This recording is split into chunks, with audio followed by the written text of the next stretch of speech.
Welcome to the Crow's Tavern. Tonight, we'll journey back to the time of the Norse people, exploring their villages, customs, and daily lives as we drift toward peaceful sleep together.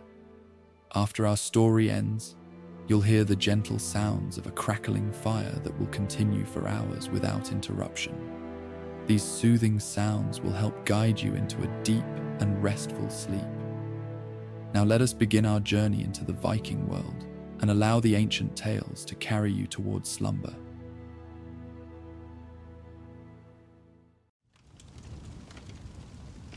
The golden halls of Asgard gleamed in the fading light of day, their ethereal shimmer gradually giving way to the deeper glow of evening. Warriors made their way from training grounds to feasting halls, their voices carrying tales of valor across courtyards where fountains played melodies known only to the Aesir. Among them walked Thor, son of Odin, his powerful frame casting a long shadow as Asgard's twin suns dipped below the horizon. Unlike the others, however, Thor sought neither feast nor company this evening. His mind, typically filled with thoughts of battle and protection of the realms, yearned instead for something rarer in his existence: true stillness. The day had been long, filled with council meetings where the All-Father and his advisors discussed disturbances along the borders of Jotunheim. Nothing that required immediate action, but enough to keep the God of Thunder's attention focused for hours on strategies and contingencies. Now, as stars began to appear in the darkening sky, Thor found himself walking away from the central palace, following a path that wound through gardens of silver-leaved trees and flowers that bloomed only under starlight. The weight of Mjolnir at his side was a familiar comfort, though he had no need of the hammer's power tonight. This was Asgard, safest of the 9 realms, protected by ancient magic and the watchful gaze of Heimdall from his post on the Rainbow Bridge.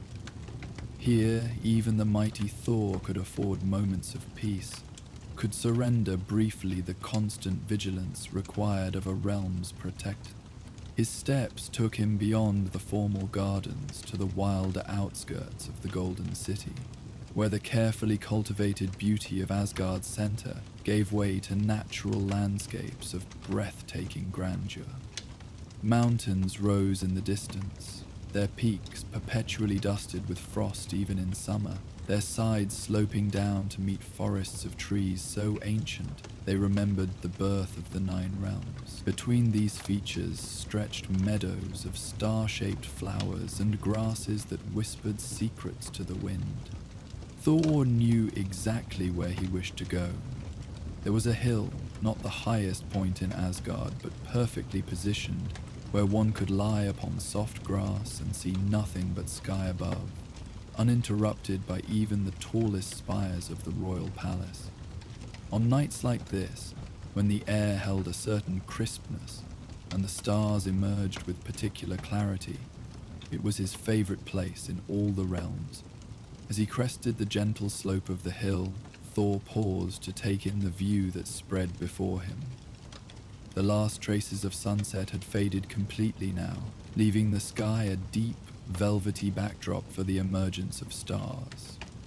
Not just any stars, Asgard's position at the heart of Yggdrasil, the World Tree, meant its night sky reflected all the realms simultaneously, creating patterns unknown to Midgardian astronomers and undreamed of by mortal minds. Constellations that told stories of creation swirled alongside astral bodies that had witnessed the first moments of existence. Nebulae spread their gossamer wings across vast stretches of darkness, their colors shifting subtly as cosmic winds stirred their endless depths. And weaving through it all, the branches of Yggdrasil itself were sometimes visible to those who knew how to look, appearing as faint luminescent pathways connecting certain stars in patterns that changed with the seasons. Thor lowered himself to the ground, the lush grass forming a natural cushion beneath his muscular frame. He removed his crimson cape and folded it beside him, then placed Mjolnir carefully upon it. No rain threatened this night. The hammer's weather magic could rest as surely as its wielder intended to. Lying back, Thor exhaled deeply, feeling the tensions of the day begin to dissipate as he focused his attention upward. A vast canvas of night spread before him in all its splendor, a sight that had never failed to inspire wonder despite countless years of existence. Unlike mortals of Midgard, whose brief lives might make such celestial displays commonplace through repetition, Thor's immortal perspective granted him appreciation for the unique nature of each cosmic arrangement. Tonight's particular configuration of stars, the precise angle of Asgard's twin moons, the subtle interactions of light and darkness playing across the heavens, all combined to create a moment never before witnessed and never to be exactly replicated. This awareness of cosmic uniqueness had been instilled in him from earliest childhood by Frigga, whose wisdom often balanced Odin's more martial teachings. The universe speaks constantly, she would tell him during nighttime walks through Asgard's gardens, her gentle hand pointing skyward to trace patterns among the stars. Most hear only fragments, if anything at all. Learn to listen with more than ears, to see with more than eyes, and you will never lack for guidance when paths grow uncertain. Those early lessons had served him well throughout countless adventures across the 9 realms. In moments of greatest challenge, when even Mjolnir's power seemed insufficient against some cosmic threat, Thor had often found unexpected insight by remembering Frigga's counsel, by pausing, however briefly, to perceive the larger patterns at work beyond immediate battle. The first hint came as a subtle shimmer along the northern horizon, a faint ripple of greenish light, barely distinguishable from the background stars. Thor smiled in quiet anticipation. He had hoped for this, but hadn't been certain the conditions would align properly.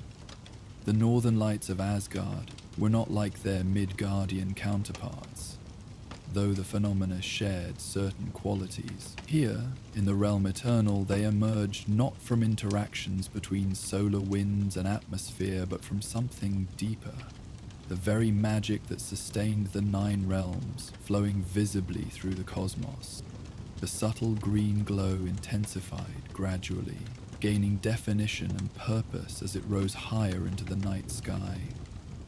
Bands of emerald light began to undulate, like cosmic serpents swimming through the sea of stars. Thor watched, his breath slowing naturally to match the rhythm of these celestial waves. Each expansion of his chest synchronized with the outward flow of light. Each exhalation accompanied a gentle contraction of the luminous display. Beautiful, isn't it? A voice spoke softly from nearby, startling Thor from his contemplation. He turned his head to see a figure silhouetted against the growing light show, a woman clad in gleaming armor, her presence both commanding and serene. As she stepped closer, the shifting auroral light revealed her features. Strong, noble, with eyes that held the wisdom of centuries, and hair the color of spun silver bound in a warrior's braid. Brynhilde, Thor acknowledged with respect, recognizing the leader of the Valkyries, the choosers of the slain and guardians of Asgard's skies. I did not expect company this evening. The Valkyrie moved with fluid grace to stand beside where Thor lay, her gaze directed upward at the expanding light display. The aurora calls to those who need its peace, she said simply.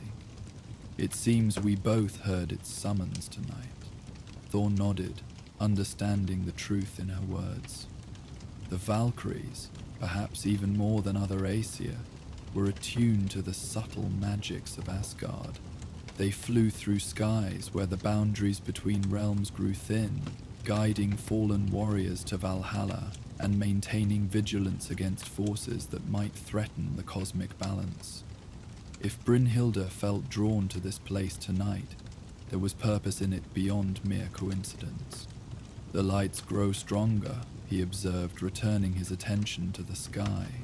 Indeed, the aurora had expanded dramatically in the moments of their brief exchange.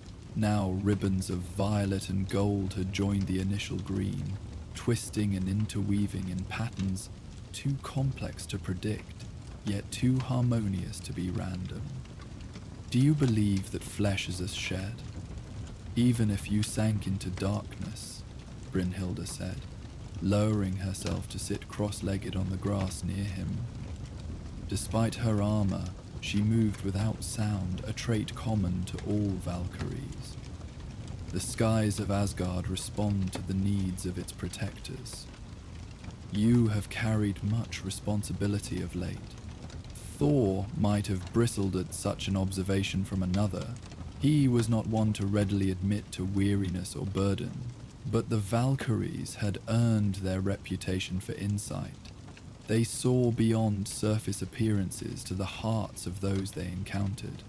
There was no judgment in Brynhilde's words, merely understanding. The realms are never truly at peace, he acknowledged after a moment. Even in times without open conflict, threats gather in shadows, alliances shift, powers wax and wane. The All-Father sees farther than most, but even he cannot observe all things simultaneously. And so the duty falls to his son to remain ever vigilant, Brynhilde completed the thought. To hold Mjolnir ready should storm clouds gather suddenly on distant horizons.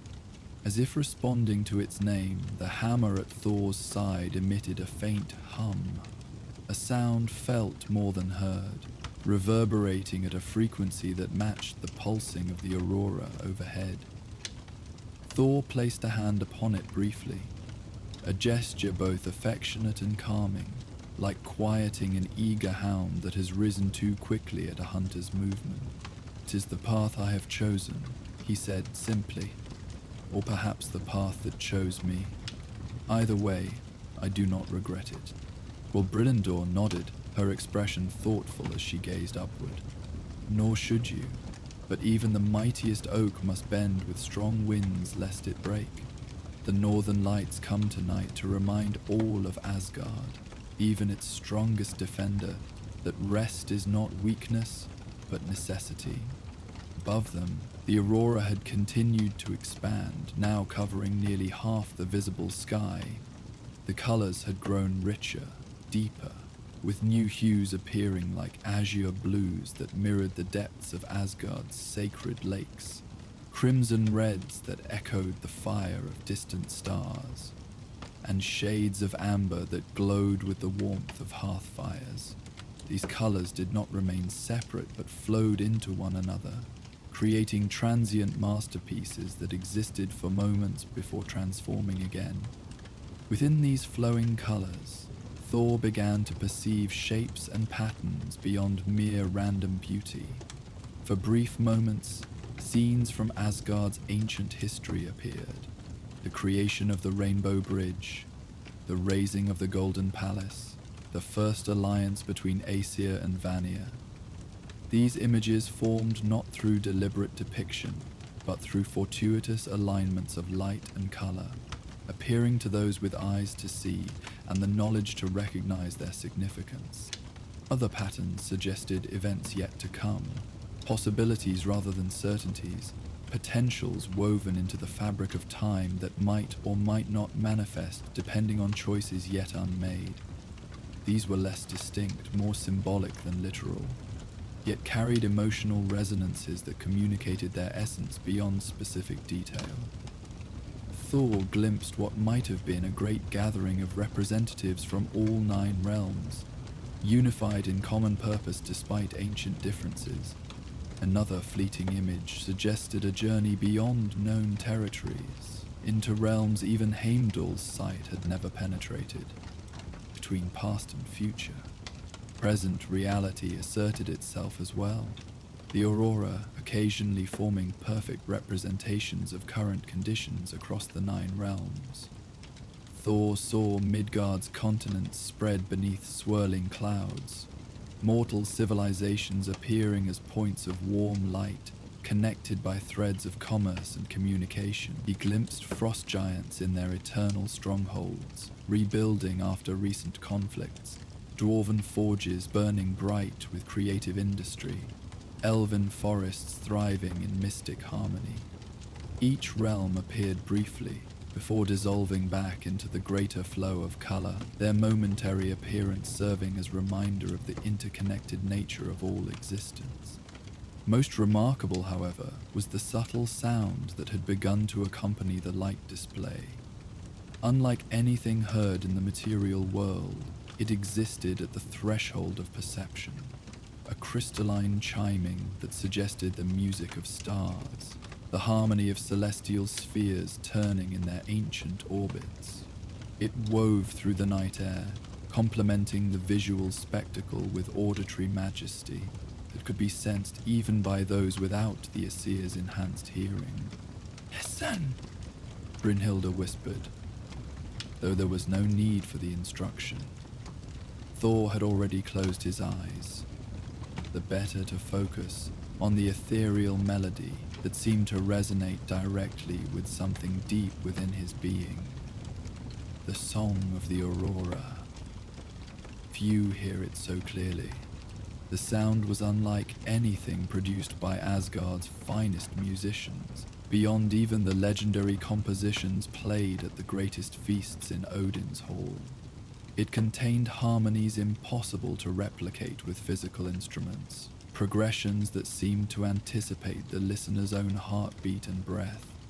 Most remarkably, it carried no single emotion, but somehow encompassed all of them simultaneously.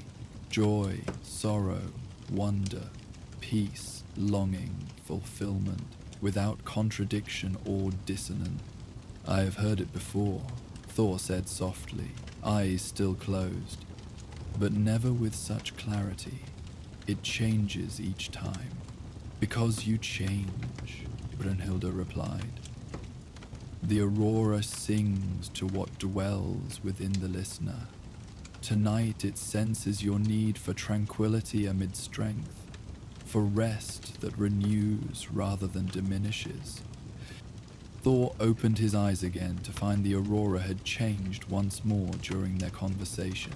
Now the lights formed distinct, slowly revolving circles that overlapped and interlocked like the rings of an immense cosmic chain. Each circle pulsed with its own rhythm, yet contributed to a larger pattern that spread across the entire sky. The effect was mesmerizing, mathematically precise, yet organically flowing, structured, yet free. "My sisters attend the aurora tonight," Brynhilda noted, gesturing toward the horizon where small distant figures could now be seen riding winged horses along the outer edges of the light display.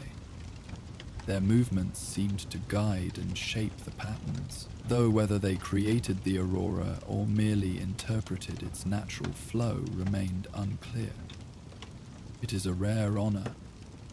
They recognize one who has defended all 9 realms without hesitation or complaint. Thor watched the distant Valkyries with appreciation for their grace and skill. While he could fly with Mjolnir's aid, the Valkyries possessed an innate connection to the skies that even the god of thunder could not fully comprehend. They moved as if they and their steeds were extensions of the air itself, their armor catching and reflecting the auroral light in flashes of brilliance that added new dimensions to the celestial display. "Will you join them?" he asked, noticing how Brynhilda's gaze followed her sister's with unmistakable longing. For a Valkyrie to remain earthbound during an aurora must require considerable restraint. She shook her head slightly, silver hair catching the overhead lights. "Not tonight. My place is here, as witness and guide." Her eyes, reflecting the shifting colors above, turned toward him with gentle authority. "The northern lights have come for you," Thor Odin song. They offer the gift of true rest, not merely the absence of activity, but the renewal of spirit that comes only from harmony with the cosmos itself. As she spoke, the aurora's movements seemed to slow, becoming more deliberate, more focused. The circles transformed gradually into spirals that rotated with hypnotic regularity, their centers aligning in a pattern that drew the eye inward toward an infinite point of perfect calm.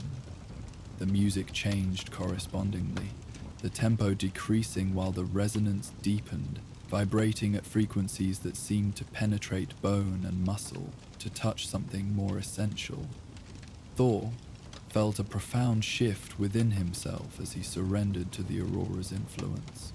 The constant alertness that had become his normal state, the part of him always ready to leap into action, to summon lightning, to defend against threats from any quarter, began to ease without disappearing entirely. It was not that his vigilance vanished, but rather that it found a new equilibrium, balanced perfectly between readiness and repose. His breathing deepened further, each inhalation drawing in not just the cool night air of Asgard, but something of the aurora's essence as well, a subtle energy that spread through his limbs with gentle warmth. Muscles that had held tension for longer than he realized gradually released, sinking more fully into the supportive embrace of the grassy hill. Even Mjolnir seemed affected, its usual faint hum of power modulating to match the aurora's song. "The lights respond to you," Brynhilda observed, her voice now distant despite her physical proximity. "See how they mirror your breath, your heartbeat." Indeed, the vast spirals overhead had synchronized with Thor's physiological rhythms. They expanded as he inhaled, contracted as he exhaled, their colors shifting subtly toward deeper blues and purples that evoked profound tranquility. The effect created a feedback loop of increasing calm. The more Thor relaxed, the more soothing the aurora became, which in turn deepened his relaxation further. The distant Valkyries had altered their flight patterns as well, moving now in graceful formations that echoed the spirals above. Their movements traced invisible lines of force through the sky, channeling the aurora's energy in patterns designed to amplify its natural magic. Occasionally one would dive toward the earth before sweeping upward again with renewed momentum, leaving trails of luminescence that lingered momentarily before being absorbed back into the main display. "They weave protection into the lights," Brynhilda explained, following Thor's gaze, "a shield of peace that none may disturb without confronting the combined will of all Valkyries. Even Odin himself would hesitate to breach such a ward without grave cause." The knowledge settled over Thor like a physical weight, not burdensome, but comforting, like a heavy blanket on a cold night. In this moment, under this sky, true rest was not merely permitted, but ensured by powers beyond even his own considerable strength. The realization allowed something within him to finally fully release, a vigilance so constant he had ceased to consciously register its presence. "Thank you," he murmured, the words directed not just to Brynhild, but to her distant sisters, to the aurora itself, to whatever cosmic forces had aligned to create this perfect moment of peace for one who rarely knew its like. Brynhilda's response came as a gentle smile, her warrior's features softening in the multicolored light. "It is freely given to one who freely gives of himself in defense of others. Rest now, Thunder God. The 9 realms stand secure under watch of those who honor your service." Above them, the aurora continued its hypnotic dance, but with subtle changes that reflected the deepening state of Thor's relaxation. The colors shifted gradually toward the cooler end of the spectrum. deep indigos and violets predominating, accented with occasional ripples of silver that mimicked the starlight visible between the luminous sheets. The spirals widened, their rotation slowing further, creating an impression of vast cosmic breaths drawn in perfect serenity. The ethereal music that accompanied the light show modulated accordingly, its tempo decreasing to match the rhythm of deep sleep. Individual notes lengthened into sustained tones that overlapped and harmonized in ways that bypassed conscious appreciation to touch something more primal, the part of even a god's mind that responds to the fundamental resonances of existence itself. Thor's eyelids grew heavy, not with the ordinary fatigue of physical exertion, but with a pleasant weight born of absolute security and peace.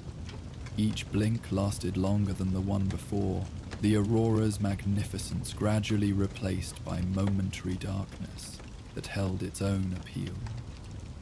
During these lengthening intervals, the music of the lights seemed to intensify, as if compensating for the temporary loss of visual splendor with enhanced auditory beauty. Thor could feel his thoughts becoming more fluid, less structured. Memories of past victories blended with recent council discussions, then dissolved into abstract patterns reminiscent of the aurora itself. The weight of responsibility that he carried across the 9 realms, the constant vigilance required of Asgard's foremost defender, seemed to lift from his shoulders, not abandoned but temporarily set aside like armor carefully removed at day's end. In this liminal state between consciousness and dreams, Thor became aware of how rarely he allowed himself such complete surrender. Even in times of celebration or apparent leisure, some part of him remained alert, ready to respond should Heimdall's horn announce danger or Odin's raven bring urgent summons.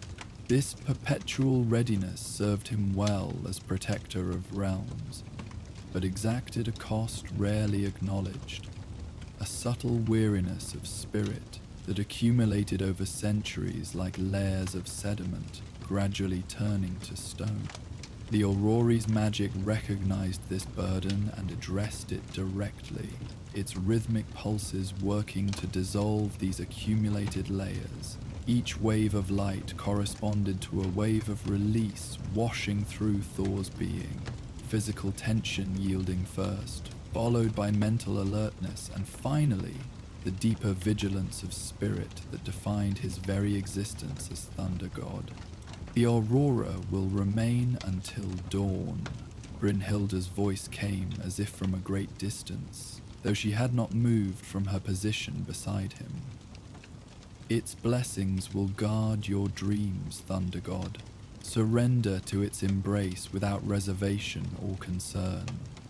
Thor's response was barely articulated, more a rumble of acknowledgement than formed words. His thoughts had begun to drift, losing their linear progression in favor of the circular logic of approaching sleep. Images floated through his mind, fragments of memory, glimpses of possible futures, scenes from realms he had visited and others he had yet to explore, all suffused with the colors of the aurora and accompanied by its gentle music. In this transitional state between wakefulness and dreaming, Thor became aware of subtle movements around him. Without alarm or disruption to his deepening relaxation, he sensed the arrival of more Valkyries, their armored forms taking positions in a protective circle at a respectful distance. They did not speak or intrude upon his experience, but stood as silent guardians, their very presence reinforcing the shield of peace that Brynhilda had described. One final effort of consciousness allowed Thor to open his eyes once more, to take in a last view of the magnificent spectacle above before surrendering fully to rest. What he saw nearly took his breath away. The entire sky had transformed into a vast mandala of light, centered directly above where he lay. Every color imaginable swirled in perfect harmony, creating patterns of such mathematical precision and artistic beauty that they could only exist in a realm where magic and natural law were one and the same. At the precise center of this cosmic artwork hovered a perfect representation of Yggdrasil, the world tree, rendered in living light. Its roots and branches extended outward in all directions, connecting the 9 realms, depicted as luminous spheres at key junctions of its structure. Energy flowed visibly along these connections, the lifeblood of existence itself made manifest for one privileged enough to witness it. Midgard, the realm of mortals, glowed with a gentle blue-green light, its sphere smaller than some, yet emanating a unique vitality that spoke of its special place in the cosmic hierarchy. Beside it, almost touching, the golden radiance of Asgard pulsed with steady strength, its position near Yggdrasil's crown symbolizing its role as protector of the other realms. Further along the great branches, the fiery sphere of Muspelheim flickered with barely contained energy, balanced by the deep blue-white stillness of Jotunheim on an opposite bow. The remaining realms occupied their traditional positions, Alfheim glimmering with silvery light that suggested the home of light elves, Svartalfheim wrapped in shadows that never quite concealed its importance, Nidavellir glowing with the forge fire colors of the dwarven realm, Vanaheim radiating earthy strength, and far below, among the deepest roots, the darkness of Helheim absorbing rather than reflecting the surrounding energies. Most remarkable was not the realms themselves, but the connections between them, pathways of light that ebbed and flowed, contracted and expanded, in patterns that revealed the constant exchange of energies sustaining all existence. Thor could see how actions in one realm inevitably affected others, how balance maintained across the 9 realms was not static but dynamic, requiring constant adjustment and attention. In this moment of clarity, he understood his own role with newfound depth, not merely as warrior defending against discrete threats, but as an essential force in this ongoing dance of cosmic balance. The lightning he commanded was revealed as one manifestation of energies that flowed throughout Yggdrasil, his strength one expression of the world tree's vitality, his vigilance a conscious extension of the universe's own self-preservation. "Behold the truth that underlies all worlds," Brynhilda whispered in reverent tones. "Few have seen Yggdrasil thus revealed. Even among the Aesir, the Aurora honors you greatly tonight." Thor could not find words to respond, nor did he need to.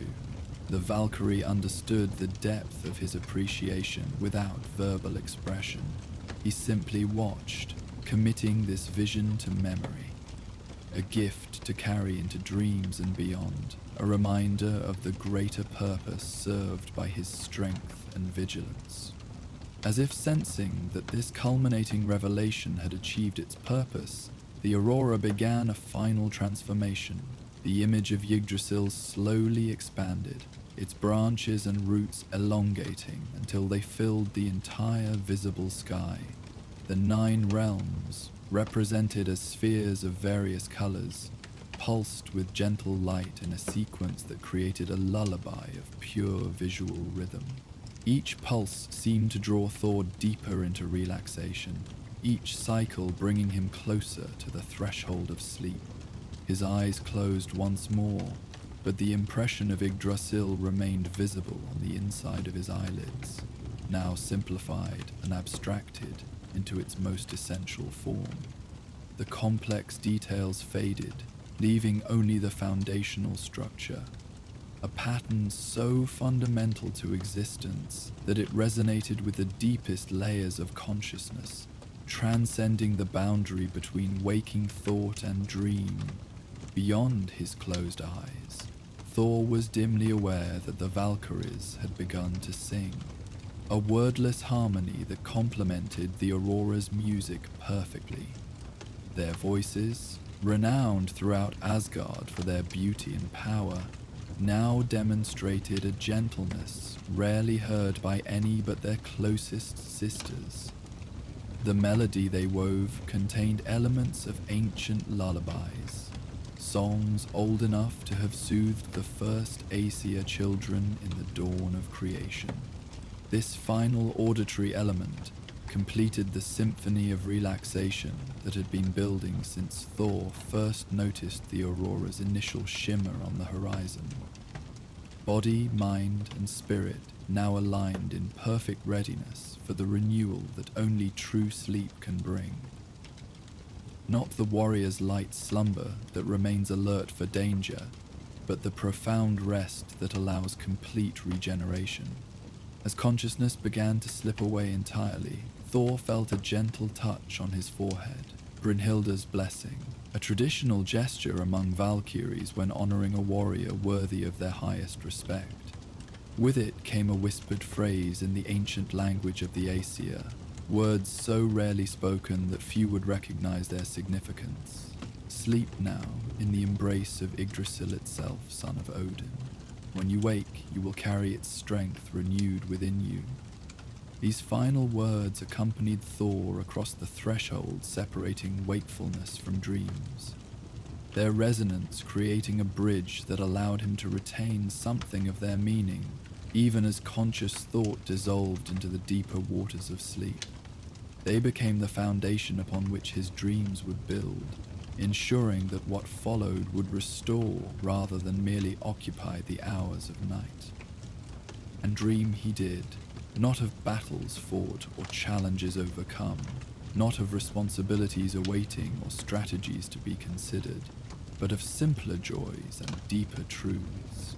He dreamed of the connections between all things, visualized as strands of light reminiscent of the aurora, but extending throughout every realm and touching every being. He dreamed of the balance that underlies apparent chaos, the patterns hidden within seeming randomness. He dreamed of harmony expressed through infinite diversity. Throughout these dreams, the aurora's colors provided a continuously shifting backdrop, while its music maintained a constant, soothing presence. The Valkyrie's song wove through this foundation, adding emotional texture to abstract concepts, translating cosmic truths into forms that even a sleeping mind could comprehend and integrate. Time passed differently in this state, minutes stretching to contain experiences that would require hours in waking life, yet hours compressing into moments when appropriate to the dream's purpose. Thor moved through landscapes both familiar and fantastical, encountered beings both remembered and imagined, all while carried on currents of auroral light that ensured he remained within the protected sphere created by the Valkyrie's vigilance. Above his sleeping form, the physical aurora continued its dance across Asgard's night sky, visible to any who might look upward during those quiet hours. Few witnessed its full glory, however, as most of the realm's inhabitants were themselves at rest, or occupied with nighttime duties that kept their attention earthbound. The Valkyries maintained their positions around their sleeping charge, their circle of physical manifestation of the spiritual protection extended by the lights above. Brynhilda alone remained seated beside Thor, her posture unchanged despite the passage of hours. Her role as witness and guide continued even as he slept, ensuring that the connection between warrior and aurora remained unbroken throughout the night. Occasionally she would gesture towards some portion of the sky, subtly influencing the light patterns in response to movements beneath Thor's eyelids or changes in his breathing that indicated transitions between dream states. The twin moons of Asgard made their stately progress across the star-dappled backdrop, their silvery light mingling with the aurora's more vibrant hues to create complex interplays of illumination and shadow across the hillside. Nighttime creatures went about their business, giving wide berth to the circle of Valkyries, but otherwise undisturbed by the celestial display that had become almost commonplace in its hours-long duration. Gradually, almost imperceptibly, the quality of the aurora began to change as the night deepened toward its eventual conclusion. The colors, which had settled into predominantly indigo and violet hues during the depths of Thor's sleep, began to incorporate warmer tones once more. Gentle ambers and soft golds that hinted at approaching dawn. The spirals and waves moved with slightly increased energy, though still maintaining the overall serenity that had characterized the display throughout. Similarly, the aurora's music shifted subtly, introducing motifs that suggested awakening and renewal without disrupting the underlying peacefulness. Individual notes became more distinct, harmonies more complex, creating an auditory experience that prepared the sleeping mind for eventual return to consciousness, not with jarring abruptness, but through gentle, progressive transition. The Valkyries responded to these changes with adjustments to their own song, their voices anticipating the aurora's evolution with perfect synchronicity.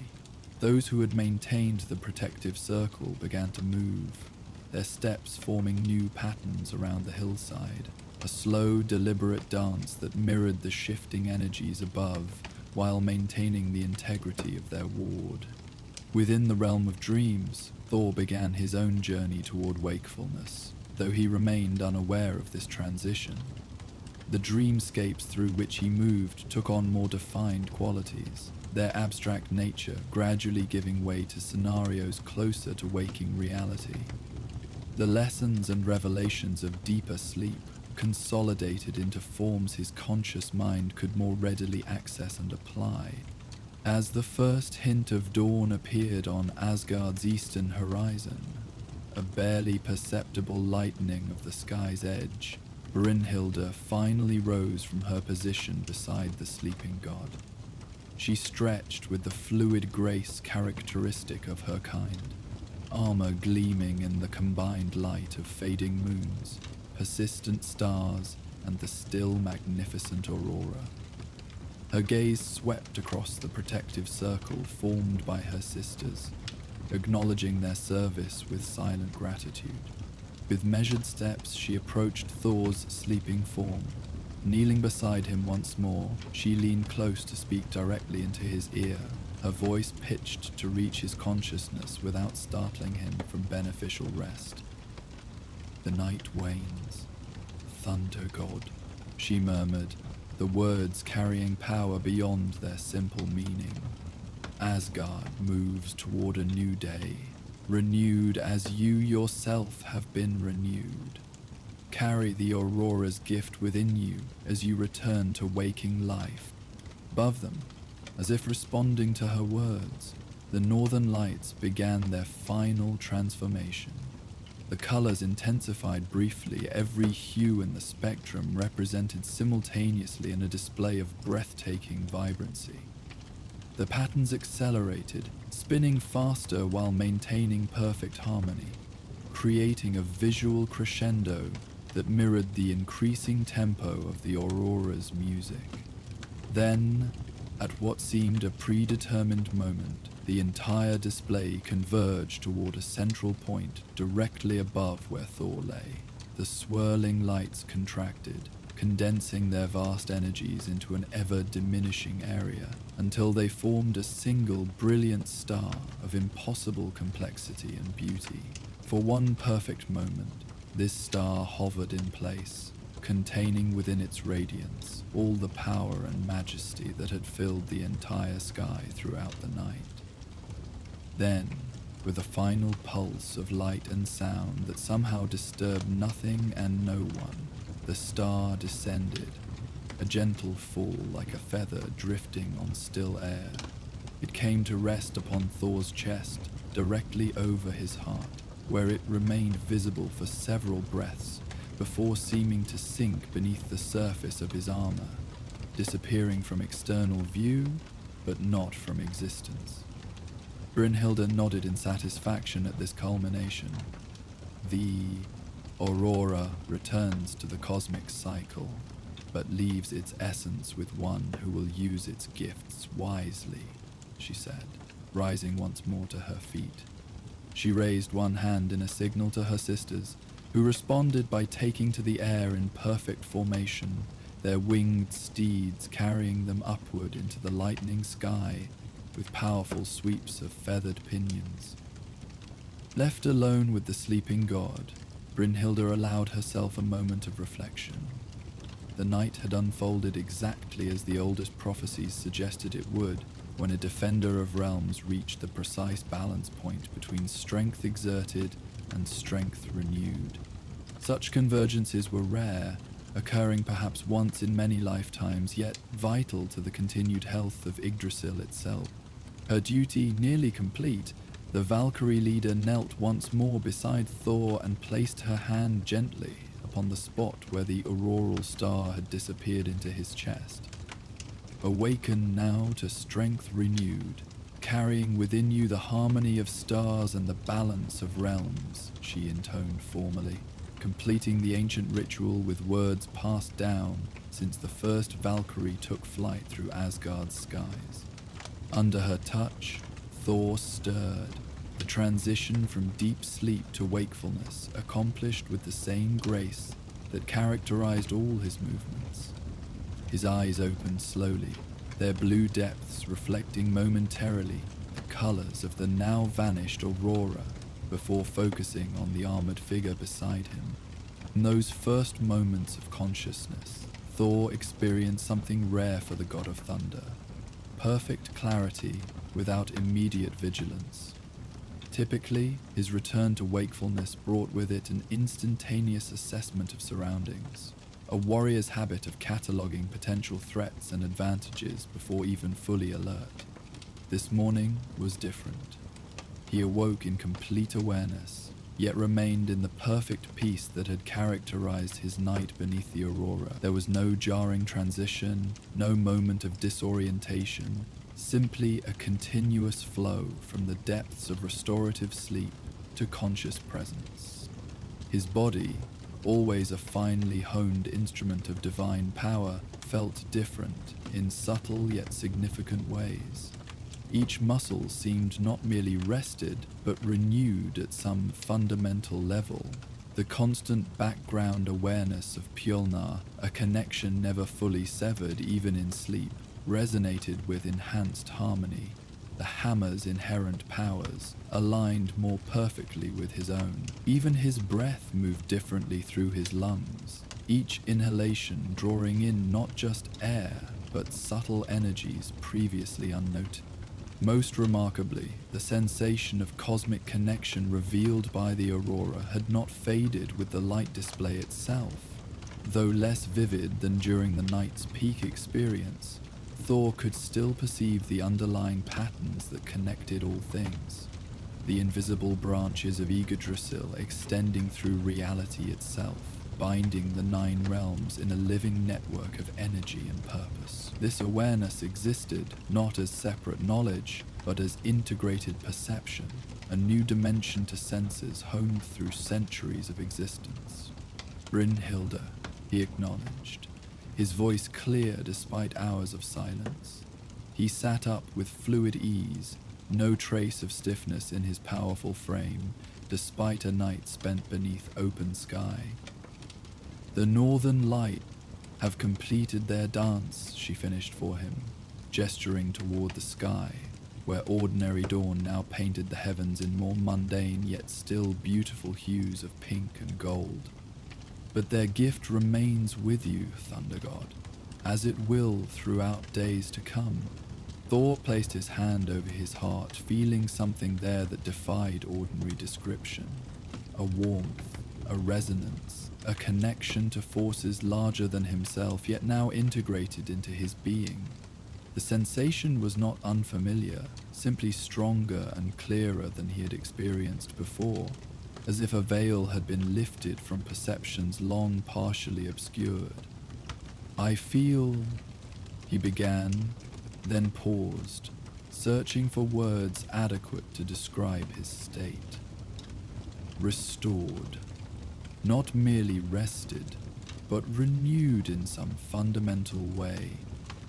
Brynhilde nodded, understanding perfectly what he struggled to articulate. The Aurora's blessing works thus when properly received. You surrendered to its influence completely, without reservation or resistance. Few possess both the strength and the wisdom to do so, even among the Aesir.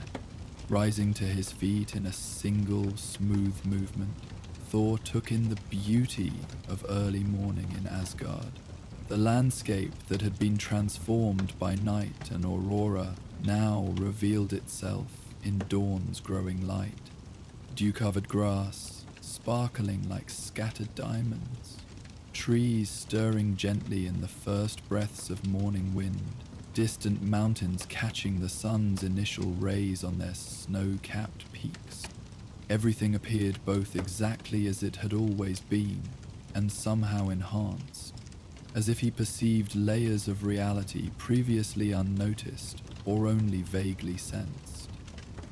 Colors seemed richer, sounds more nuanced, the very air itself charged with energies that connected all things in patterns of exquisite complexity. The 9 realms await their guardian's return, Brynhilde said, watching his reacquaintance with the waking world with quiet approval. You go to them now with the Aurora's harmony woven into your being. It will serve you well in challenges to come. Thor retrieved his crimson cape from where it lay beside him, shaking it once before settling it around his shoulders with practiced ease. Mjolnir he lifted with natural reverence, noting how the hammer seemed to hum with renewed purpose, its inherent connection to cosmic forces enhanced by proximity to the Aurora's concentrated blessing. I am grateful, he said simply, turning to face the Valkyrie with sincere appreciation in his gaze. To you, to your sisters, to the Northern Lights themselves, this gift, I will endeavor to prove worthy of it. Brynhilde's smile held both warmth and knowing distance, the expression of one who has witnessed countless cycles of cosmic order playing out across millennia. You already have, Thunder God. The Aurora comes only to those who have earned its blessing through service to the greater balance of Yggdrasil. Your worthiness was established long before last night's display. The lights merely confirmed what the cosmos already knew. With these words, she inclined her head in formal acknowledgement of equal standing before stepping back. Silver light gathered around her form, a miniature echo of the Aurora's splendor. And a moment later, her winged steed appeared beside her, as if conjured from the very stuff of dawn. With graceful efficiency, she mounted the magnificent creature, gathering its mane of starlight in one armored hand. Until our paths cross again, son of Odin, she said in parting. May the balance you now carry within you light your way through whatever darkness the realms may hold.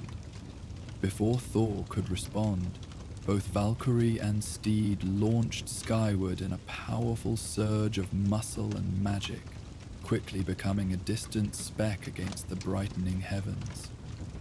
He watched until they disappeared entirely, then turned his gaze toward Asgard's golden city, now illuminated by full morning light. The day awaited, with all its duties and demands, its potential challenges and certain responsibilities. Yet Thor faced this prospect with neither reluctance nor resignation, but with renewed purpose and clarified vision. The Northern Lights had given him not escape from his role as guardian, but deeper integration with it, connection to the very cosmic forces he had always served, now made explicit through direct experience. With Mjolnir humming contentedly at his side, Thor began the walk back toward the palace, carrying within him the Aurora's blessing and the perfect peace of a night spent beneath Asgard's enchanted skies. Whatever challenges awaited across the 9 realms would find him ready, rested, renewed, and resonating with the harmony that underlies all existence. The memory of swirling lights and celestial music would remain with him always, accessible in moments of need or reflection. And perhaps, when duties allowed and conditions aligned, he would return to this hillside to witness the northern lights of Asgard once more, not seeking escape but communion with the cosmic forces that flowed through all things, himself included, in an eternal dance of power and peace, action and rest, vigilance and surrender. For even the god of thunder must sometimes lay down his hammer and look to the stars, finding in their ancient light the renewal that comes only from true connection with the universe itself. In this balance lay not weakness, but the deepest strength of all, the harmony that sustains both god and mortal alike through all the cycles of existence that have been and are yet to come. As Thor carried the Aurora's blessing within him, his renewed connection to Yggdrasil heightened his awareness of all 9 realms. In the days that followed his night beneath the northern lights, he could sense subtle disturbances in the cosmic balance, whispers of change echoing through the world tree's vast network. One realm in particular called to his attention: Jotunheim, land of frost and stone, home to the giants, with whom Asgard had maintained an uneasy peace since ancient times. Through his enhanced perception, Thor detected unusual stillness within the icy realm, not the calm of true peace, but the unsettling quiet that precedes significant change. During a council meeting in Odin's Golden Hall, Thor shared his observations with the All-Father and other assembled gods. "There is a strange silence in Jotunheim," he reported, his voice carrying the authority of one who had walked among giants and returned to tell the tale. The mountains themselves seemed to hold their breath, as if waiting, Odin's single eye fixed upon his son with keen interest. "The silence of mountains can speak volumes to those who know how to listen," the All-Father observed. "What do you hear in this absence of sound, my son?" Thor considered before answering. The Aurora's gift had taught him patience in perception, the value of understanding before action. "Not threat," he said finally, "but transformation.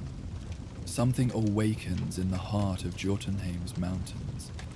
Something ancient that has slumbered since before our remembering." The All-Father nodded, seemingly unsurprised by this assessment. Long has Heimdall reported unusual patterns in the ice flows of the Frost Giant's realm. The rivers run with changed rhythms, and the glaciers shift in ways not seen in millennia. The balance between realms requires investigation, Thorn suggested, not with weapons drawn, but with eyes and ears open to understanding. A slight smile crossed Odin's weathered features, approval for this wisdom that balanced Thor's natural inclination toward direct action. "Then go," he commanded. "Journey to the silent mountains of Jotunheim. Discover what stirs within their frozen depths, and determine whether it brings harmony or discord to the 9 realms."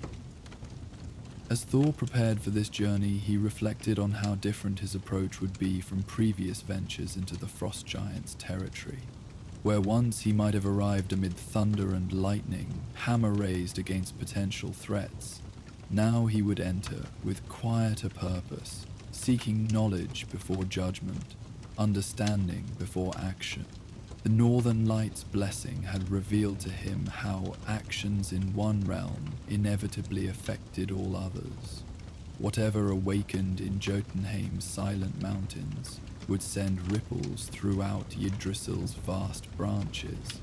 The nature of those ripples, whether destructive or harmonious, might depend greatly on how they were first approached and understood.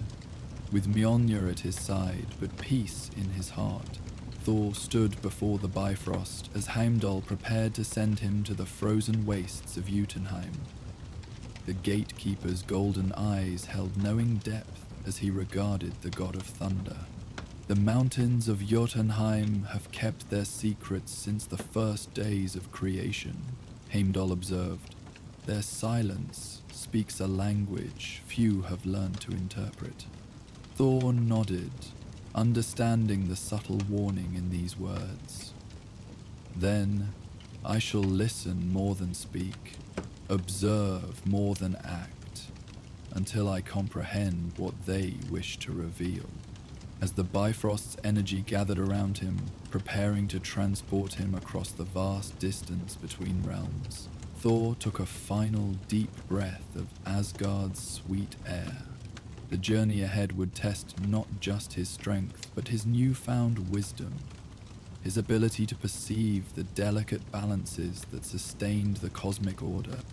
In a flash of rainbow light, the god of thunder vanished from Asgard, traveling along Yggdrasil's mystical pathways toward the silent mountains of Jotunheim, where ancient forces stirred from ageless slumber and new understandings awaited discovery. But the halls of Asgard echoed with laughter and the clinking of goblets as warriors celebrated their recent victory against a band of marauding fire demons. The golden light of eternal twilight filtered through tall windows, casting long shadows across the feasting table where Thor sat surrounded by his companions.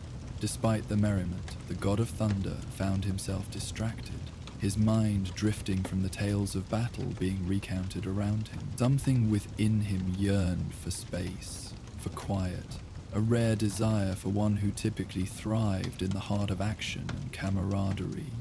"Another tale, Thor," called Volstagg, his red beard glistening with mead as he raised his goblet. "Tell us again how you summoned the lightning that scattered the demons back to Muspelheim." Thor offered a smile that didn't quite reach his eyes. "Perhaps another time, friend. The victory belongs to all of us." He rose from his seat, Mjolnir hanging comfortably at his side. "If you'll excuse me, I find I need some air." Confused glances followed him as he strode from the hall, but none pursued. Even his closest companions knew that sometimes the Thunderer required solitude, rare though such moments might be. Outside, on a balcony overlooking the splendor of Asgard, Thor breathed deeply of the cool evening air. Stars glimmered across the vast sky, countless worlds spinning in their courses. The rainbow bridge stretched into the distance, a vibrant path connecting the realm eternal to the observatory where Heimdall maintained his vigilant watch. "Something troubles you, my son," came a voice from behind him, measured and wise.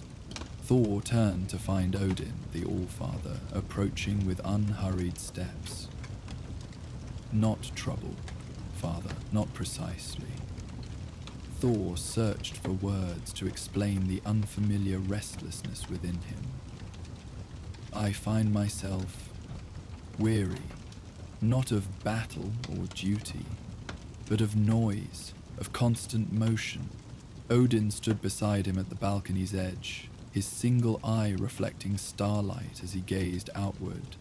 "Even the mightiest river must sometimes flow through still pools before continuing its journey," he observed.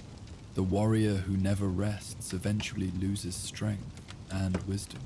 "I've rested before," Thor objected mildly. "You have slept," Odin corrected. "But when did you last know true stillness? When did you last allow yourself to simply be, rather than do?" The question struck Thor with unexpected force. In all his long existence, he had defined himself through action, defending realms, battling enemies, protecting those who could not protect themselves. The concept of value in stillness seemed foreign, almost contradictory to his nature. I would not shirk my responsibilities to Asgard, Thor said finally. The 9 realms will survive without your hammer for a brief time, Odin replied, a hint of amusement tempering his words. Perhaps what you seek lies not in Asgard at all, but elsewhere, among Yggdrasil's branches. Thor considered this. Where would you suggest? Odin's gaze grew distant, as if seeing beyond the stars visible to ordinary sight. Consider Jotunheim, the land of giants. Thor's surprise was evident. Our ancient enemies? Our complicated neighbors, Odin amended. The treaty holds firm, and Jotunheim holds more than frost giants, my son. It holds mountains that have stood since the dawn of creation, valleys untouched by any foot, places of profound silence where the very air seems to pause between heartbeats. Thor had never considered Jotunheim in such terms. In his mind, it had always been a realm of danger and conflict, of bitter cold and ancient grudges. Yet something in Odin's description resonated with the unnamed longing in his heart. There is a place, Odin continued, far from the giant settlements, where mountains rise like silent sentinels against the sky. The snow-quiet peaks they are called in the old tongue. Few beings venture there, even among the Jotnar. It is said that the silence there is so pure it can heal troubled spirits and clear clouded minds. Thor's interest was genuinely piqued now. You believe I should journey to this place? I believe, Odin said carefully, that what you seek might be found there, and perhaps what you need to learn can only be taught by silence itself. The conversation lingered in Thor's mind as he returned to his chambers that night. The thought of Jotunheim as a place of healing seemed paradoxical. The harsh realm had been the site of countless conflicts throughout Asgard's history. Yet Odin's words carried the weight of ancient wisdom, and Thor had learned through long experience to trust his father's counsel, even when it seemed to follow unexpected paths. By morning, his decision was made. After informing his friends, who received the news with varying degrees of confusion and concern, Thor presented himself before Heimdall at the observatory, Mjolnir hanging at his side and a simple traveling cloak thrown over his shoulders. The snow-quiet peaks of Jotunheim, he informed the golden-eyed guardian. Do you know of them? Heimdall's impassive face revealed nothing, but he nodded slowly. I see them, far to the northeast of Jotunheim's main settlements, beyond even the territories the frost giants regularly patrol. They stand in perpetual stillness, untouched by the conflicts that have shaped relations between our realms. Can you send me there directly? Thor asked. To their foothills, Heimdall confirmed. The mountains themselves resist direct transportation. Something in their ancient nature deflects even the Bifrost's power. You will need to journey the final distance on foot. This seemed fitting somehow. A place of true stillness should, perhaps, require effort to reach, rather than allowing sudden arrival through magical means. I am ready, Thor declared, positioning himself at the center of the observatory's mechanism. Heimdall regarded him with those all-seeing eyes that missed nothing. You carry no provisions, he observed. No weapons save Mjolnir. I seek simplicity, Thor explained, surprising himself with the truth of the words. The hammer comes with me always, but I will not use it unless absolute necessity demands. The ghost of something that might have been approval flickered across Heimdall's features as he inserted his sword into the observatory's central mechanism.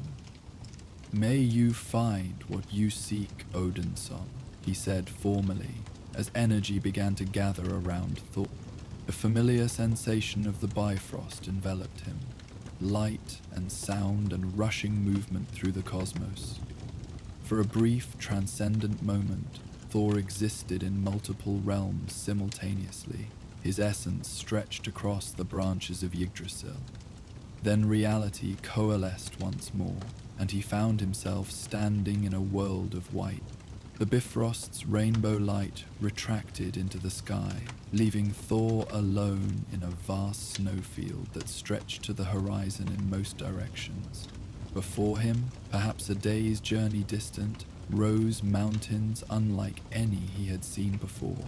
They did not thrust aggressively skyward like Asgard's peaks, nor did they loom threateningly like the jagged formations near Utgard. These mountains rose with dignified grace, their slopes smooth curves mantled in pristine snow that caught the pale sunlight and transformed it into subtle shades of blue and lavender.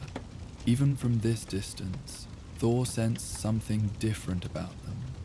The very air seemed to hold a quality of expectant hush, as if the normal sounds of the world were muted in deference to some greater presence.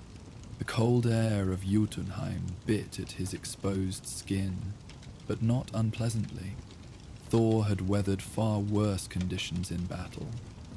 This cold felt clean somehow, clarifying rather than numbing. He drew a deep breath, feeling the chill air fill his lungs, and began walking toward the distant mountains. The snow crunched beneath his boots, each step breaking the perfect surface with a sound that seemed unnaturally loud in the surrounding stillness. No wind stirred the air, no birds called overhead, no animals moved across the white expanse. There was only Thor's breathing, his footsteps, and the vast silence embracing it all. At first, his thoughts raced as they always did, reviewing recent battles, planning future strategies, considering problems that awaited solution in Asgard. But as the hours passed and he continued his steady progress toward the mountains, Thor noticed something unusual happening.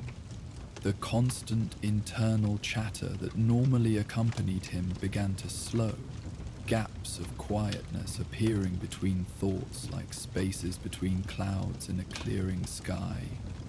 By the time the sun, dimmer and more distant here than in Asgard, began to dip toward the horizon, the mountains had grown significantly larger in his vision. Their presence seemed to press against his awareness, not threatening, but undeniably powerful, like standing before an ancient being who had witnessed the birth of worlds. Finding a slight depression in the snowfield that offered some shelter, Thor prepared to make camp for the night. Though he had brought no provisions, this presented no hardship for one of his divine constitution. He had gone far longer without food or conventional rest when necessity demanded. Still, some habits were deeply ingrained. He used Mjolnir to break surface ice, revealing unfrozen water beneath that he could drink if needed. As twilight deepened into true night, stars appeared overhead, constellations similar to those visible from Asgard, yet subtly different in their arrangements, as if viewed from a slightly altered perspective. Thor sat cross-legged in the snow, allowing himself to simply observe the night sky without analysis or purpose beyond appreciation. The silence deepened with the darkness, until it seemed almost tangible, a presence rather than an absence. Thor found himself breathing more slowly, moving more carefully, as if excessive sound would somehow disrespect the profound quiet that enveloped him.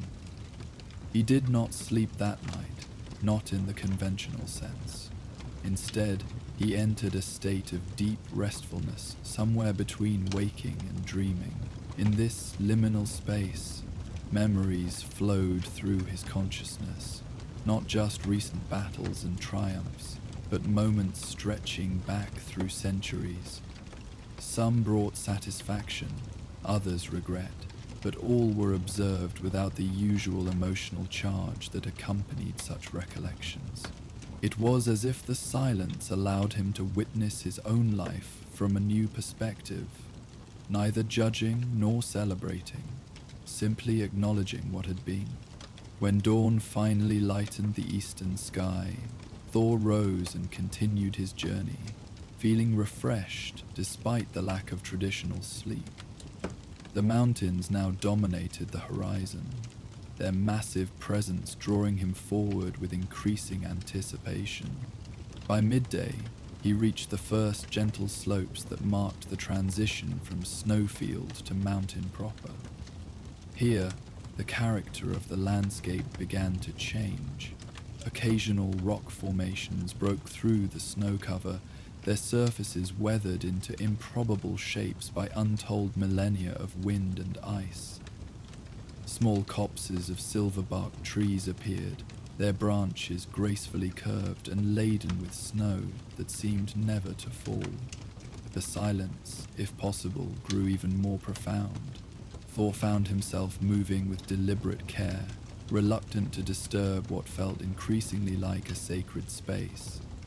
His thoughts had continued to slow throughout the morning, until now they arrived as occasional visitors rather than constant companions, each one clear and distinct before dissolving back into the surrounding stillness.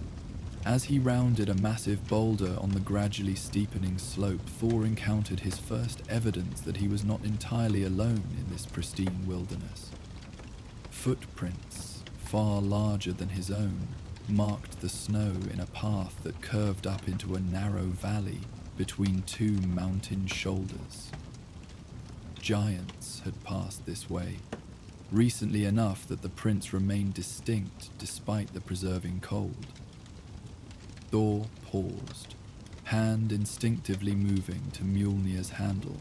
Centuries of conflict between Asgard and Jotunheim had conditioned certain responses that were difficult to override. Yet he reminded himself that he had not come seeking battle. Odin's words returned to him, complicated neighbors, not simply enemies.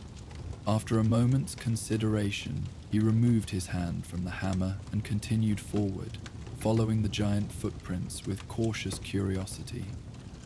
The valley narrowed as he progressed, walls of pale stone rising on either side. The footprints led to what appeared at first to be a natural cave entrance in the mountainside, but as Thor drew closer, he realized it was something more deliberate. The opening had been shaped, its edges smoothed into perfect curves that framed the darkness beyond. Symbols were carved into the surrounding stone, not the harsh runes of giant warfare, but older, more flowing scripts that conveyed concepts beyond simple language. Thor stood before this entrance, sensing that he approached a threshold in more ways than the physical. The silence here was absolute, a palpable presence that seemed to evaluate his worthiness to proceed. He waited, neither advancing nor retreating, until some subtle shift in the atmosphere suggested acceptance. As he stepped across the threshold into the cave, Thor expected darkness. Instead, he found soft illumination emanating from the walls themselves. Not magical light, as in Asgard's halls, but a natural phosphorescence from minerals embedded in the stone. The light revealed a passage that curved gently deeper into the mountain, its floor worn smooth by the passage of many feet over countless years. Thor followed this path with measured steps, his senses alert for any sign of danger, yet increasingly certain that no threat awaited him. The passage descended at a gentle angle, occasionally widening into small chambers where the glowing minerals formed patterns reminiscent of star constellations.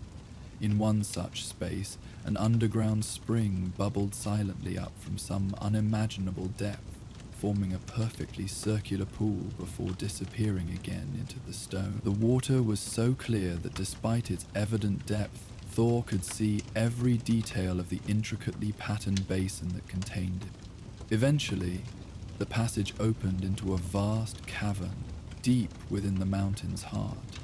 Here, Thor halted in genuine awe. The ceiling soared hundreds of feet overhead, decorated with hanging crystal formations that caught and amplified the phosphorescent light. The floor was polished stone, inlaid with spiraling patterns of various minerals, creating a map-like design whose meaning eluded immediate understanding. And he was not alone.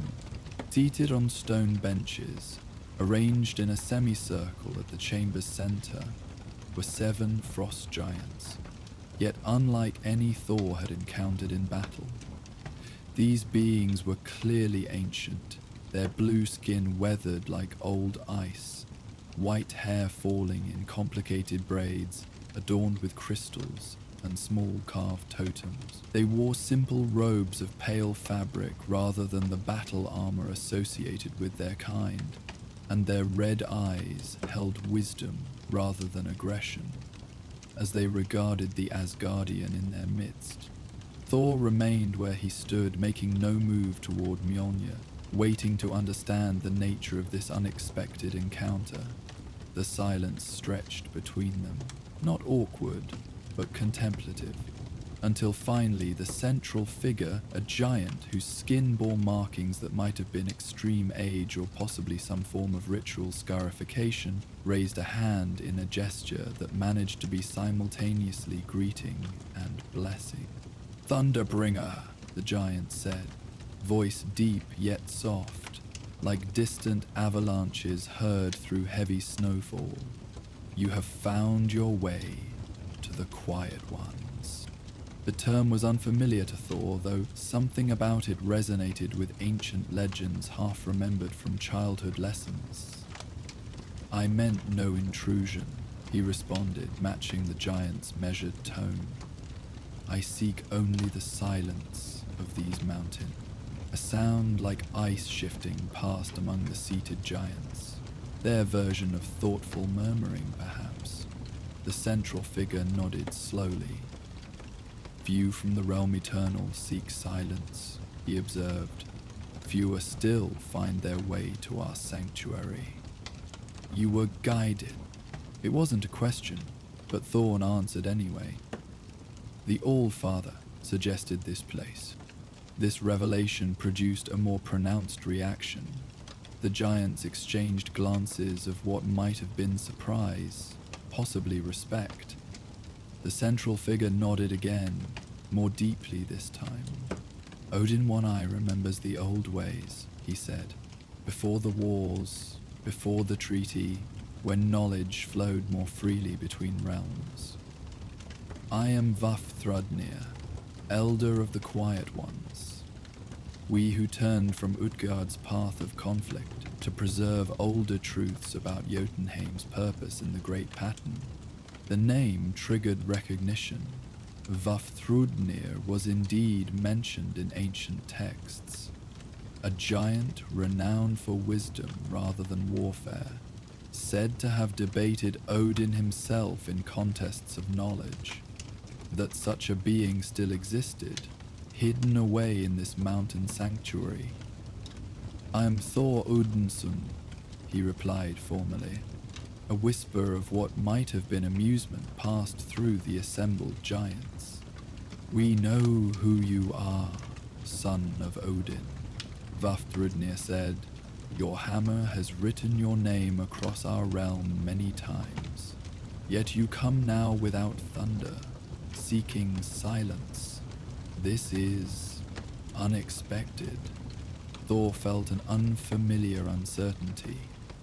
How could he explain what had brought him here, when he himself did not fully understand the yearning?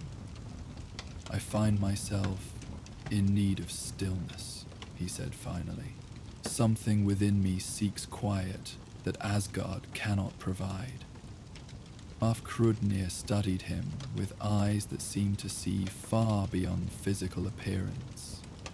The warrior who seeks silence begins the journey to becoming something more, he observed. Tell me, Thunderbringer, what do you know of these mountains? Only what my father told me, Thorn admitted, that they are called the Snow-Quiet Peaks, and that the silence here holds special qualities.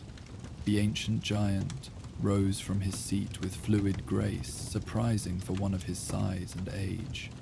He gestured for Thor to follow as he moved toward a side passage different from the one that had provided entry. Walk with me, he invited, and I will share what your father knows but did not tell you. Thor followed, aware that the other giants remained seated, watching their departure with inscrutable expressions. The new passage climbed upward, curving back toward the mountain's surface. Vafthrûdnir moved unhurriedly, his massive form somehow harmonizing with the space around him rather than dominating it. Nis Mountains, the giant explained as they walked, existed before Jotunheim itself took form as a distinct realm. They are older than the frost giants, older perhaps than the concept of separate worlds. When Yggdrasil first spread its branches through the cosmos, these peaks were already ancient. The passage widened, and Thor could feel a subtle change in the air, a freshness that suggested they approached the outside world again. Vafthrûdnir continued, the silence here is not merely the absence of sound, Thunderbringer. It is primordial stillness, the pause between heartbeats of creation itself. It exists in opposition to chaos, not as its absence, but as its equal and opposite force.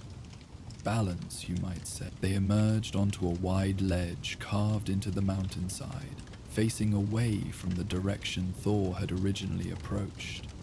Before them spread a panorama of such breathtaking beauty that Thor found himself momentarily without words.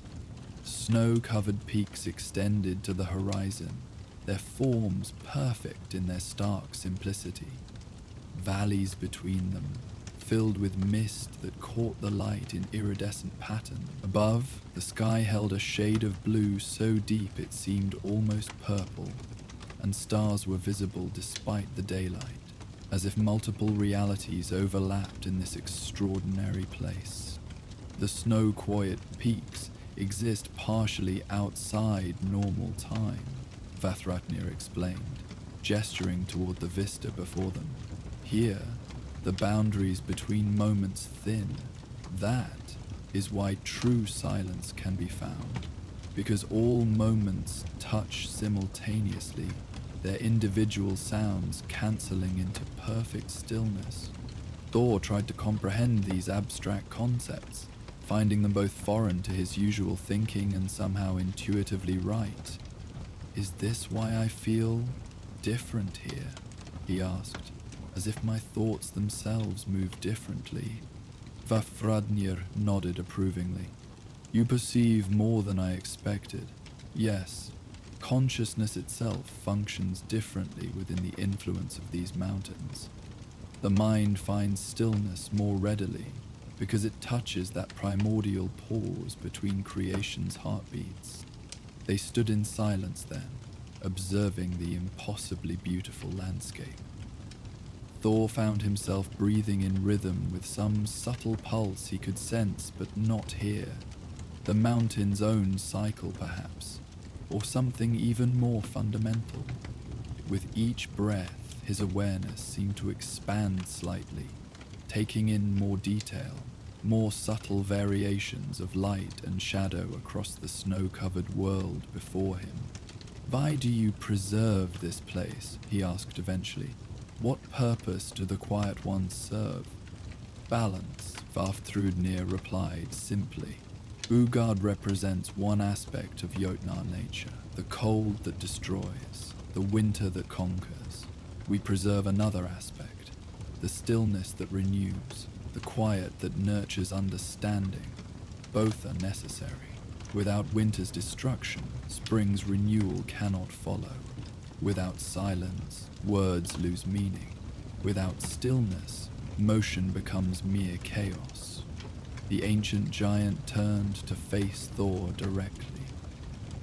The same principles apply to consciousness, Thunderbringer. Without periods of true stillness, the mind becomes a battlefield where thoughts wage endless war against each other. Even a god must sometimes find the silence between heartbeats. This resonated deeply with Thor's unnamed yearning. How long had it been since his mind had known true peace? Not merely the satisfaction of victory or the pleasant exhaustion following celebration, but genuine stillness. Perhaps never in all his long existence. "Will you teach me?" he asked, the request unplanned, yet emerging with perfect certainty. Vafthrûdnir's weathered features showed no surprise, as if he had anticipated this moment long before Thor arrived. "The mountains themselves will teach you, if you allow them. I will merely show you where to begin." What followed were 3 days unlike any in Thor's experience. Under Vafthrûdnir's minimal guidance, he learned to attune himself to the profound silence of the snow-quiet peaks. The process involved no complex rituals or esoteric knowledge, quite the opposite. Thor was instructed simply to be present, to experience each moment without anticipating the next or reviewing the previous. He spent hours seated motionless on mountain ledges, watching the play of light across distant snowfields. He stood in high places where the wind moved with such perfect constancy that it ceased to register as sound and became instead a physical attribute of the space itself. He lay on his back in midnight snowfields, observing stars whose light had traveled unimaginable distances to reach his eyes in this perfect moment. Throughout these experiences, Thor's awareness underwent subtle but profound shifts. The boundaries of his selfhood, normally so clearly defined by action and reaction, by the weight of Mjolnir in his hand and the consequences of its use, became less rigid. He experienced moments of expansion, where his consciousness seemed to touch the mountains themselves, to merge temporarily with the ancient stillness they embodied. These experiences might have frightened or disoriented a being less secure in his fundamental nature, but Thor found them unexpectedly comforting. Nothing in this expansion threatened who he was. It merely revealed additional dimensions to his existence that had always been present, but unrecognized beneath the constant activity that typically defined his days. On the morning of the 4th day, Vafthrûdnir led him to a small, perfectly circular valley nestled between 3 mountain peaks. At its center stood a single structure, not a building in the conventional sense, but a shelter formed from living crystal that had somehow been encouraged to grow in curves and arches that created an enclosed space while remaining connected to the mountain beneath. "This is the listening place," the ancient giant explained. "Here, the silence achieves its greatest clarity. Those who spend time within its walls often find answers to questions they have not yet learned to ask." Thor approached the crystal structure with appropriate reverence. Its surfaces caught the morning light and refracted it into subtle rainbow patterns across the snow. The entrance was a simple arch, sized appropriately for giants but not uncomfortably large for an Asgardian. "I will leave you now," Vafthrûdnir said. "The experience within is different for each visitor, and best encountered alone. When you emerge, you will know whether your time in the snow-quiet peaks is complete, or if further silence is required." With these cryptic words, the ancient giant departed, moving with that same fluid grace that belied his massive size. Thor watched him go, feeling neither abandoned nor anxious about what awaited. The past days had fostered a trust in this process that required no constant reassurance or guidance. Taking a deep breath of the crystalline air, Thor ducked through the entrance into the listening place. The interior was both simpler and more complex than he had anticipated.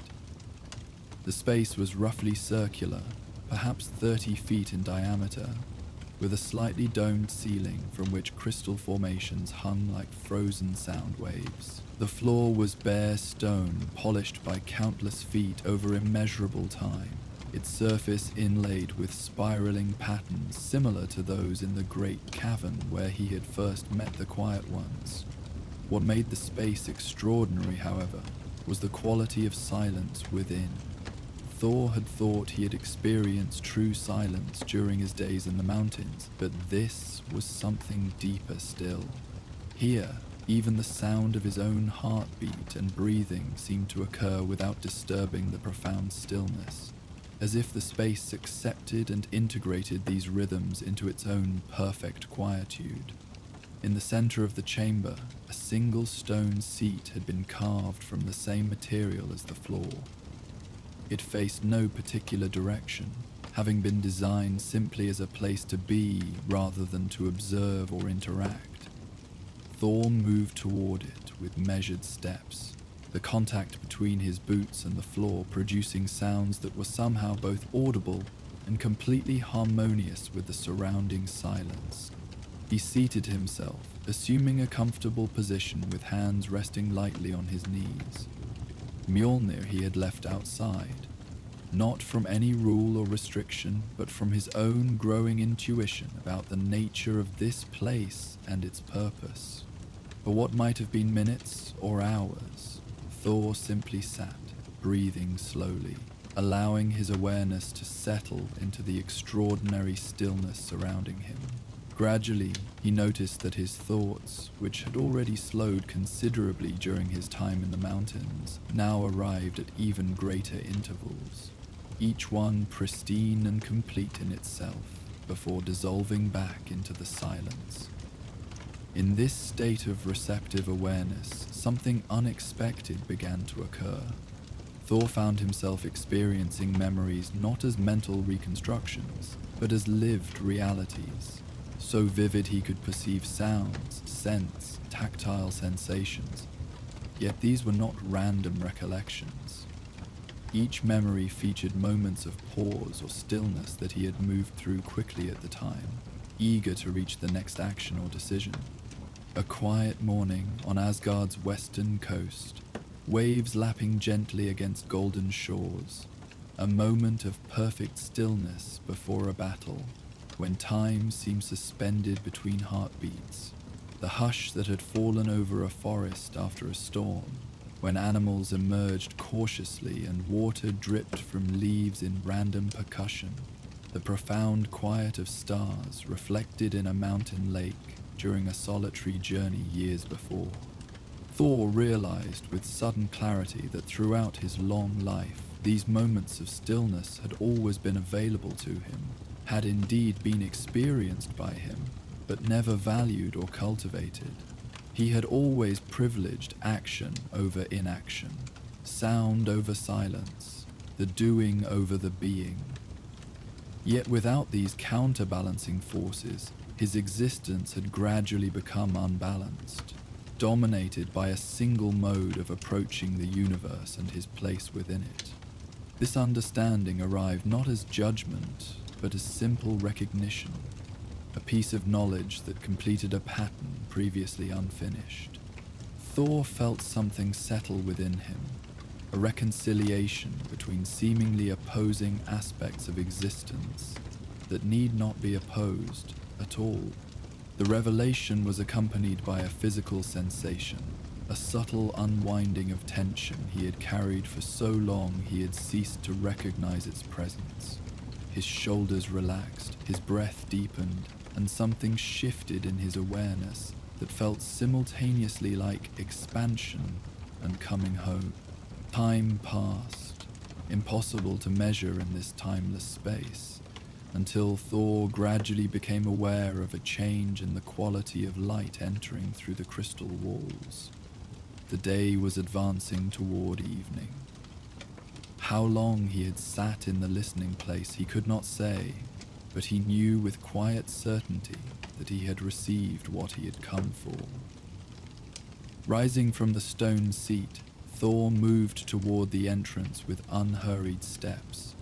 Each movement felt deliberate yet effortless, as if his body had remembered a harmony with its surroundings that it had always known but temporarily forgotten. The silence accompanied him, no longer something external to be experienced, but an integrated aspect of his being that he would carry forward. Outside, the valley lay bathed in the golden light of late afternoon. The snow caught these last direct rays and transformed them into a landscape of gentle radiance. No wind stirred the air, no sound disturbed the perfect peace of this hidden place. Thor breathed deeply, feeling the cold air fill his lungs, and knew it was time to return to Asgard. The journey back through the mountains passed with the same measured pace as his arrival, but Thor's experience of the landscape had fundamentally changed. What had initially seemed barren now revealed infinite subtleties, variations in snow texture, the play of light across ice formations, the barely perceptible movements of tiny creatures adapted to this severe environment.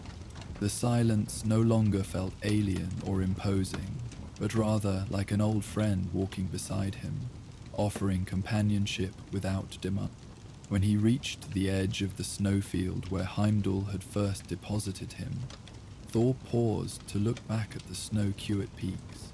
They stood in eternal dignity against the darkening sky, their presence a reminder that some things in the Nine Realms remained constant, despite the conflicts and changes that occupied so much attention elsewhere. He raised Mjolnir in a gesture of respect rather than battle, acknowledgement of wisdom received and lessons learned. Amondal, he called, voice measured rather than thunderous. I am ready to return. The Bifrost's multicolored light enveloped him almost immediately, suggesting that the watchful guardian had been monitoring his journey. Reality dissolved and reformed as Thor was drawn back across the cosmos to Asgard's observatory. Heimdall stood at his post, golden eyes observing Thor with that same penetrating gaze that saw everything yet revealed little. You found what you sought, he stated, rather than asked. Mosk is a master of concealment. I found what I needed, Thor confirmed. Not what I expected. The ghost of a smile touched the Guardian's normally impassive features. The best journeys often end thus. Thor nodded in agreement, then made his way across the rainbow bridge toward Asgard's golden spires. He moved without haste, appreciating the opportunity to transition gradually from the profound stillness of Jotunheim's mountains to the more active energy of his home realm. Night had fallen fully by the time he reached the palace, stars shining brilliantly overhead in patterns as familiar to him as his own reflection. The halls were quiet at this hour. Most inhabitants retired to their chambers or gathered in small groups for evening conversation, rather than the large celebrations that often marked earlier hours. Thor made his way to his own quarters, acknowledging the respectful greetings of guards and late-wandering nobles with nods rather than words. The silence he had brought back from the snow-clad peaks remained with him, not as isolation or withdrawal, but as a centered stillness from which authentic connection could emerge when appropriate. His chambers welcomed him with familiar comfort, the hearth glowing with banked coals, moonlight streaming through tall windows, Asgard's eternal twilight visible as a golden glow on the distant horizon. Thor moved to the balcony, gazing out over the sleeping city with new eyes. The same view that had witnessed his restlessness days before now met a very different being, one who had discovered an additional dimension to his existence, a counterbalance to the action and thunder that had always defined him. A soft knock at his chamber door pulled him from contemplation. He answered to find a palace attendant bearing a message scroll sealed with Odin's personal mark. The servant bowed and departed without words, sensing perhaps that the moment called for quiet efficiency rather than formality. Thor broke the seal and unrolled the simple message. When you are rested, I would hear of your journey. Until then, welcome home. He smiled at his father's perceptiveness. The All-Father understood that whatever Thor had experienced required integration before it could be properly shared. Morning would be soon enough for discussions and the inevitable return to responsibilities. Thor prepared for rest with deliberate movements, appreciating the simple rituals that marked the transition from day to night. As he settled onto his bed, he found himself breathing in the rhythm he had learned in the mountains.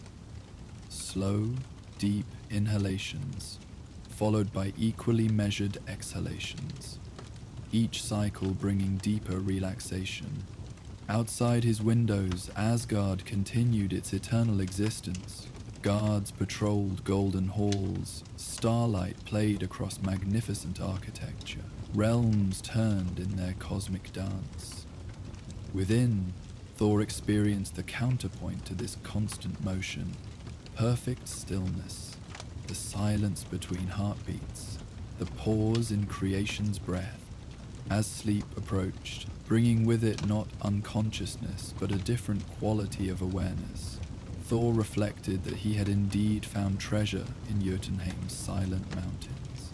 Not gold or magical artifacts or triumph in battle, but something perhaps more valuable for one who had experienced all these many times over. The discovery of wholeness through balance, of strength in stillness, of thunder's companion in profound silence. His breathing slowed further, consciousness gradually transitioning into dreams that carried him through landscapes of snow and crystal, of mountains that remembered the beginning of time and taught wisdom to those willing to listen without words. In this peaceful state, the god of thunder rested more deeply than he had in centuries, embraced by the silence he had journeyed so far to find. Across the 9 realms, the great cycle continued, action and rest, sound and silence, doing and being, each moment complete in itself, yet part of the eternal pattern.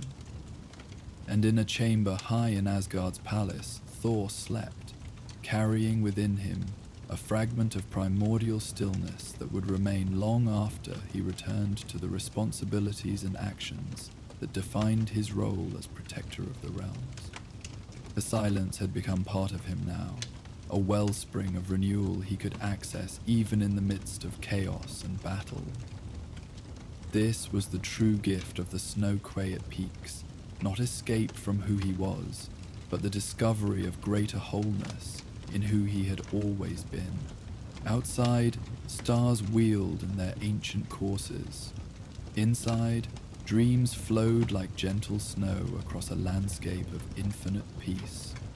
Between these realities, balanced perfectly in the center of his being, Thor rested in the stillness he had sought and found. Our Viking tale has now concluded. You will now hear the peaceful sounds of a crackling fire and gentle ambient noises that will continue throughout the night without any interruptions, helping you drift into a deep and restful sleep. May the stars of the northern sky watch over you, and may you find peaceful rest until the morning light. Sleep well, and good night.